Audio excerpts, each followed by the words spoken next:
আজকে আমরা দেখব সেন্টেন্স কত প্রকার ও কি কি। তো দেখো এখানে সেন্টেন্স অর্থ অনুসারে 5 প্রকার, গঠন অনুসারে 3 প্রকার।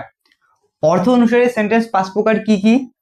1 নম্বরে অ্যাসার্টিভ সেন্টেন্স, 2 নম্বরে ইন্টারোগেটিভ সেন্টেন্স, 3 নম্বরে ইম্পারেটিভ সেন্টেন্স, 4 নম্বরে অপটেটিভ সেন্টেন্স, 5 নম্বরে এক্সক্লামেটরি সেন্টেন্স। অ্যাসার্টিভ সেন্টেন্স আরো কত প্রকার? অ্যাসার্টিভ সেন্টেন্স আরো 2 প্রকার। একটা হচ্ছে অ্যাফার্মেটিভ মানে হ্যাঁ বাচক, একটা হচ্ছে নেগেটিভ মানে না বাচক। এবার আমরা এদিকে দেখব গঠন অনুসারে সেন্টেন্স 3 প্রকার কি কি? 1 নম্বরে সিম্পল সেন্টেন্স, বাংলায় সরল বাক্য, 2 নম্বরে কমপ্লেক্স সেন্টেন্স, বাংলায় জটিল বাক্য যাকে বলে, 3 নম্বরে কম্পাউন্ড সেন্টেন্স মানে যৌগিক বাক্য। এই ভিডিওতে আমরা আলোচনা করব অর্থ অনুসারে সেন্টেন্স 5 প্রকার। এই 5টি ভাগ নিয়ে আলোচনা করব। এগুলো সম্পর্কে আমরা শিখব কিভাবে এগুলোকে চিনতে পারবো, কোনটা অ্যাসার্টিভ, কোনটা ইন্টারোগেটিভ, কোনটা ইম্পারেটিভ, এগুলো শিখবো আমরা। তারপরে এগুলো কাকে বলে, সেন্টেন্সগুলো সম্পর্কে বুঝবো উদাহরণ সহকারে। 1 নম্বরে অ্যাসার্টিভ সেন্টেন্স। অ্যাসার্টিভ সেন্টেন্স কাকে বলে? যে সেন্টেন্সে কারো সম্পর্কে কোনো কিছু বলা হয় তাকে অ্যাসার্টিভ সেন্টেন্স বলে। অর্থাৎ যে কারো সম্পর্কে যে কোনো কিছু বলা হয়। যেমন এখানে আমরা জানি অ্যাসার্টিভ সেন্টেন্স 2 প্রকার, একটু আগে শেখালাম কি কি। 1 নম্বরে অ্যাফার্মেটিভ, 2 নম্বরে নেগেটিভ। অ্যাফার্মেটিভ মানে হ্যাঁ বাচক আর নেগেটিভ মানে না বাচক। অ্যাফার্মেটিভ সেন্টেন্স যেমন আমরা যদি দেখি এখানে 1 নম্বরে Ram is a good boy, Ram একজন ভালো ছেলে, রাম হয় একজন ভালো ছেলে।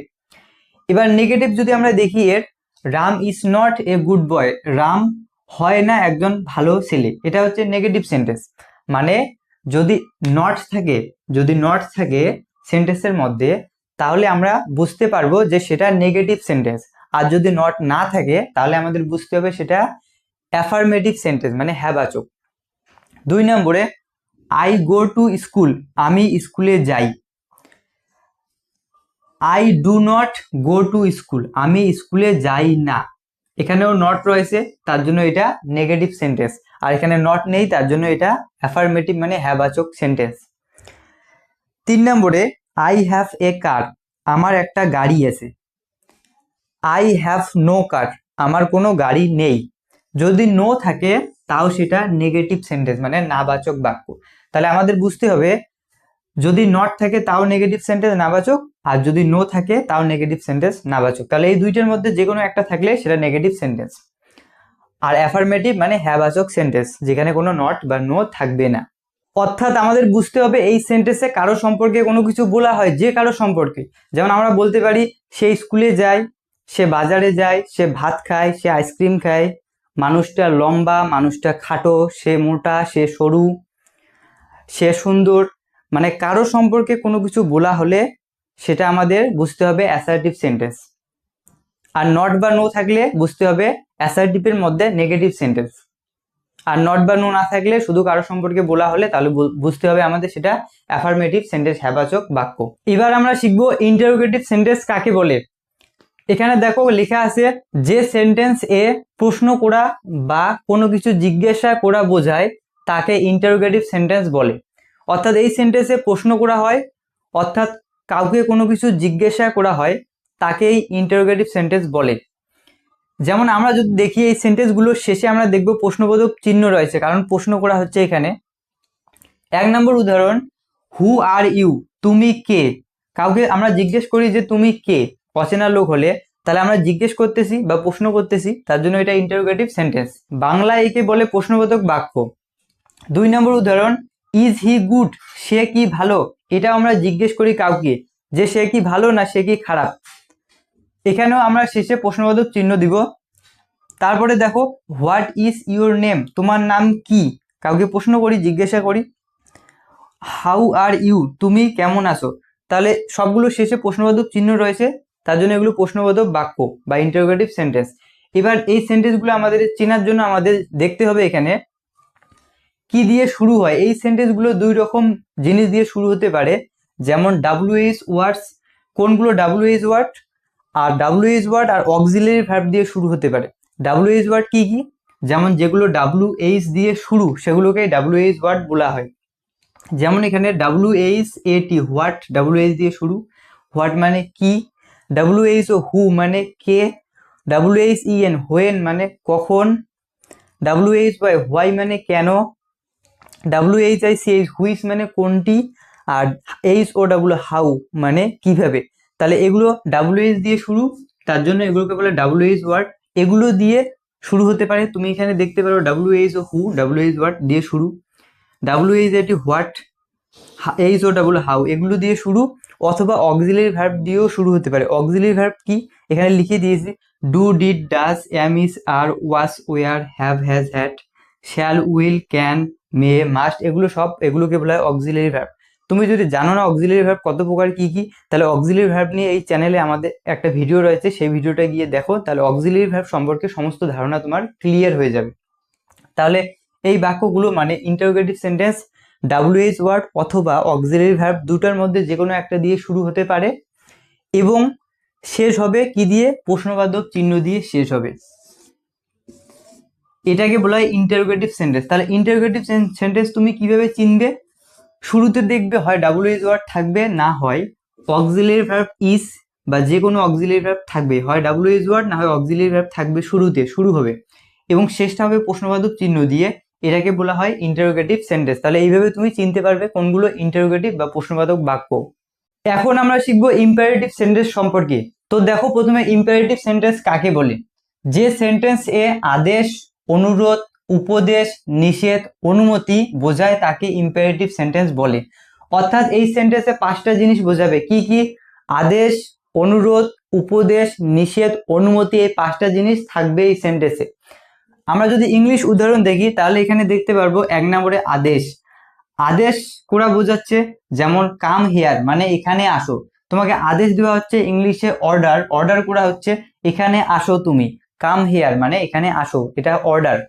তার মানে এখানে কি থাকবে, এখানে প্রথমে ভার্ব থাকবে, V1 ভার্ব দিয়ে শুরু হবে এটা, তাহলে ভার্ব দিয়ে যদি V1 দিয়ে শুরু হয় তাহলে সেটাকে আমরা বলবো অর্ডার, অর্ডার দেওয়া বোঝাচ্ছে ইম্পারেটিভ সেন্টেন্স।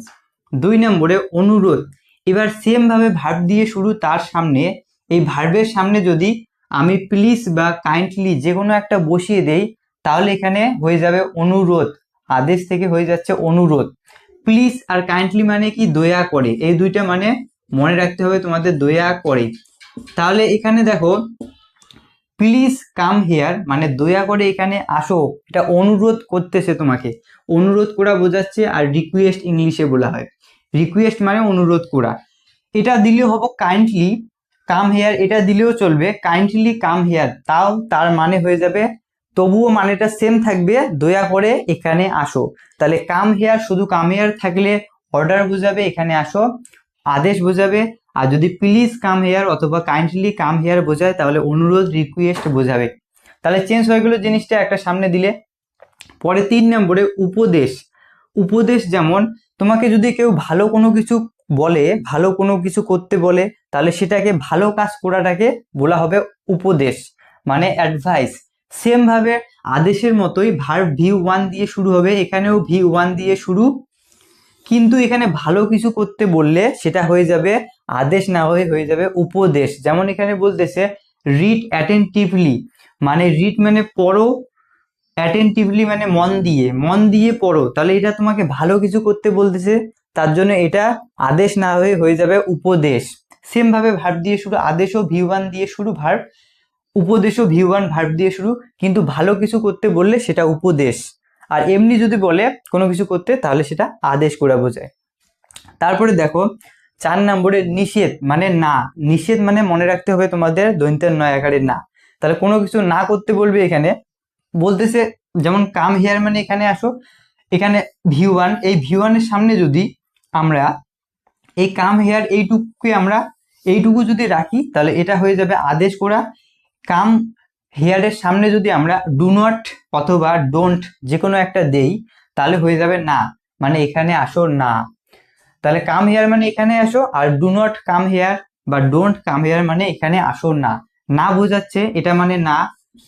তাহলে না বোঝালে আমরা সেটাকে বলবো নিষেধ বাক্য, নিষেধ না। তাহলে ইংলিশে এটাকে কি বলে, ফরবিডিং মানে নিষেধ, তাহলে মনে রাখতে হবে।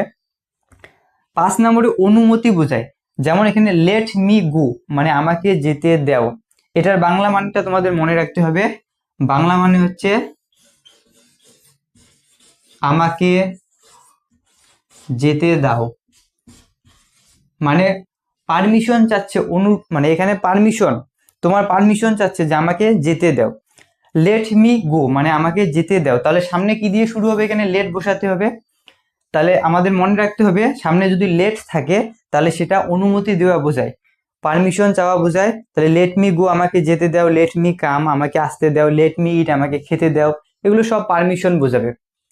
তাহলে এখানে নিচে কোন পয়েন্টটা তোমাদের মাথায় রাখতে হবে, কি কি দিয়ে শুরু হতে পারে ইম্পারেটিভ সেন্টেন্স। V1 দিয়ে শুরু হতে পারে ভার্বের 1 নম্বর ফর্ম, অথবা প্লিজ দিয়ে শুরু হতে পারে, কাইন্ডলি দিয়ে শুরু হতে পারে, দুইটার মানে দয়া করে, ডু নট, ডোন্ট মানে না, দুইটার মানে না, এগুলো দিয়ে শুরু হতে পারে, সামনে থাকতে পারে, লেট দিয়ে শুরু হতে পারে। তাহলে এই সমস্ত জিনিস দিয়ে শুরু হলে সেটাকে আমরা বলবো ইম্পারেটিভ সেন্টেন্স।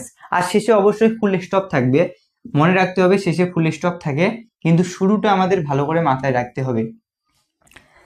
তাহলে এটা গেল ইম্পারেটিভ সেন্টেন্স। তাহলে কি কি বোঝালাম এখানে শর্টকাটে যদি বুঝিয়ে দেই, আদেশ বোঝায়, আদেশ ভার্ব দিয়ে শুরু হয়, আর উপদেশও ভার্ব দিয়ে শুরু হয়, কিন্তু ভালো কাজ করা বোঝালে, করতে বললে, তোমাকে যদি বলে বই পড়ো তাহলে ভালো কাজ করা করতে বলতেছে, তোমাকে ভালো কাজ করতে বললে সেটা উপদেশ হয়ে যাবে। আর যদি এমনি বলে এটা করো ওটা করো তাহলে সেটা আদেশ করা বোঝাবে। আর যদি সামনে প্লিজ অথবা কাইন্ডলি থেকে, please come here, please do this, তাহলে সেটা প্লিজ কাইন্ডলি থাকলে দয়া করে, সেটা রিকোয়েস্ট অনুরোধ করা বোঝাবে। নিষেধ ডু নট বা ডোন্ট যদি থাকে না বোঝাবে, তার মানে নিষেধ করা বোঝাবে। আর লেট দিয়ে শুরু হলে সেটা অনুমতি, তোমাকে অনুমতি চাওয়া, তোমার কাছ থেকে অনুমতি চাওয়া, পারমিশন চাওয়া, এগুলো বোঝাবে। তাহলে আমরা বুঝলাম এখানে ইম্পারেটিভ সেন্টেন্স সম্পর্কে। এবার আমরা শিখবো অপটেটিভ সেন্টেন্স সম্পর্কে। তো চলো অপটেটিভ সেন্টেন্স শিখি। অপটেটিভ সেন্টেন্স কাকে বলে? যে সেন্টেন্স এ ইচ্ছা, প্রার্থনা, আশীর্বাদ, অভিশাপ বোঝায় তাকে অপটেটিভ সেন্টেন্স বলে। অর্থাৎ অপটেটিভ সেন্টেন্সে 4টা জিনিস বোঝাবে, ইচ্ছা করা, প্রার্থনা, আশীর্বাদ, অভিশাপ, এই 4টা জিনিস এখানে বোঝাবে। তাহলে এবার এখানে দেখো এক এক করে আমরা দেখি। 1 নম্বরে ইচ্ছা, উইশ ইউ সাকসেস। ইচ্ছা থাকলে সবসময় উইশ থাকবে, ইচ্ছা মানে হচ্ছে উইশ, তাহলে ইচ্ছা থাকলে উইশ সামনে থাকবে, উইশ দিয়ে শুরু।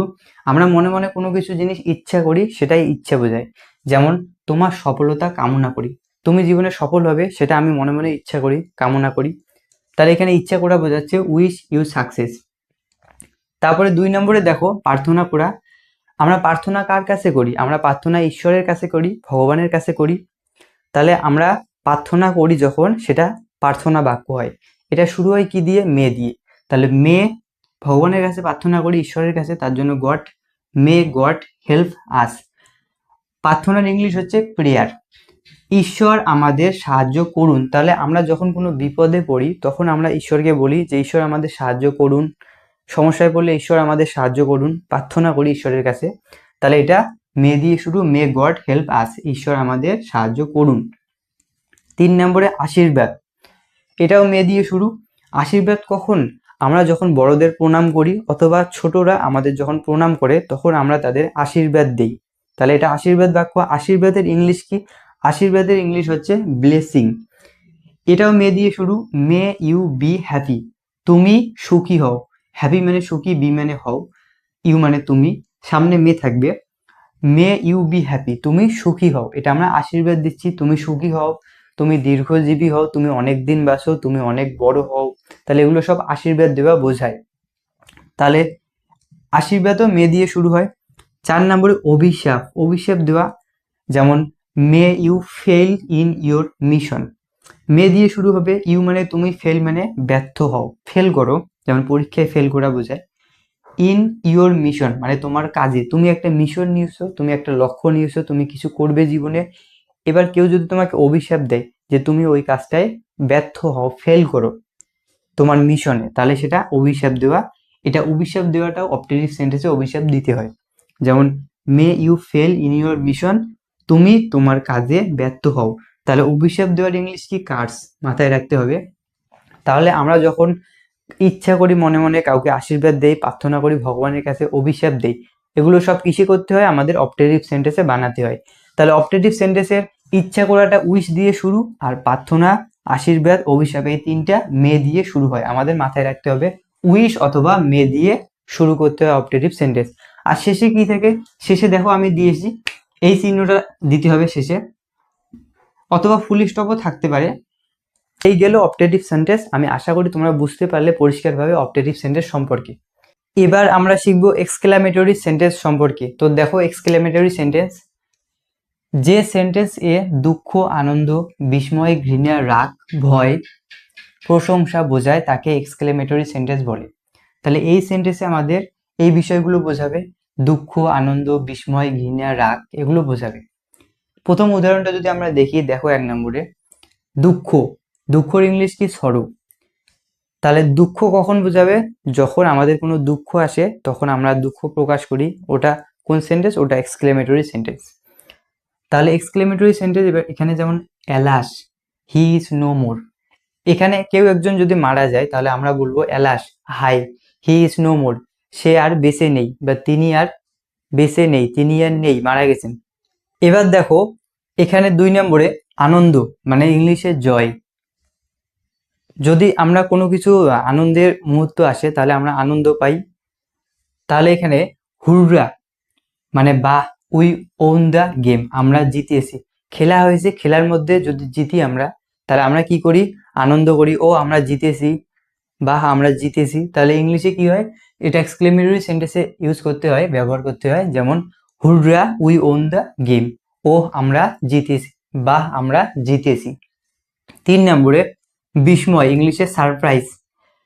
এবার যখন আমরা অবাক হই, হঠাৎ করে কোনো জিনিস দেখি তাহলে আমরা অবাক হয়ে যাই, তাহলে সেটা এক্সক্লেমেটরি সেন্টেন্স বিস্ময় করা বোঝায়। তাহলে বিস্ময় যেমন surprise, what a beautiful scene, কি সুন্দর দৃশ্য। তুমি হঠাৎ করে একটা জিনিস দেখলে, সুন্দর জায়গা, সুন্দর জিনিস, তাহলে তুমি কি করবে? হোয়াট এ বিউটিফুল সিন, কি সুন্দর দৃশ্য। 4 নম্বরে ঘৃণা, হ্যাটরেট, হেট মানে ঘৃণা করা, আর হ্যাটরেট মানে ঘৃণা। তাহলে এখানে দেখো হোয়াট এ ডিসগাস্টিং থিং, কি জঘন্য ব্যাপার। একটা খারাপ ঘটনা ঘটেছে, খারাপ ব্যাপার হয়েছে, তাহলে তুমি কি বলবে সেটাকে?